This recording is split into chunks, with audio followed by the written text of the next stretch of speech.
Hi friends, మామిడికాయ కూరతో ఇలా పచ్చడి చేస్తే చాలా టేస్టీగా ఉంటుంది. అలాగే నెల రోజుల పాటు నిల్వ ఉంటుంది. మామిడికాయని ఎలా తురుముకున్నాను అనేది పైన వీడియోలో క్లిప్ యాడ్ చేశాను చూడండి. అలాగే దీనిలోకి ఒక 15 ఎండుమిర్చి తీసుకొని ఒక మిక్సీ జార్లో యాడ్ చేసుకొని ఒక పెద్ద టేబుల్ స్పూన్ కల్లుప్పు యాడ్ చేసుకొని ఇలా ఫైన్ పౌడర్ లాగా చేసుకోవాలి.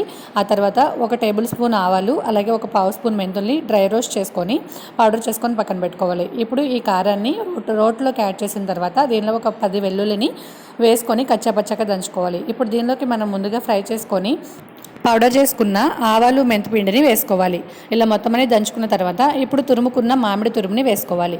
మామిడి తురుము వేసిన తర్వాత మరీ మెత్తని పేస్ట్ లాగా చేసేయకుండా కొంచెం కారం ఉప్పు అవన్నీ పట్టేలాగా కలుపుకొని ఒక బౌల్లోకి తీసుకొని మొత్తం అంతా శుభ్రంగా కలుపుకోవాలి. ఆ తర్వాత దీనికి పోపు పెట్టుకోవాలి.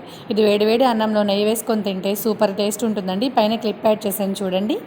ఫుల్ వీడియో కింద ట్యాగ్ చేశాను, ఒకసారి చెక్ చేయండి. Please subscribe.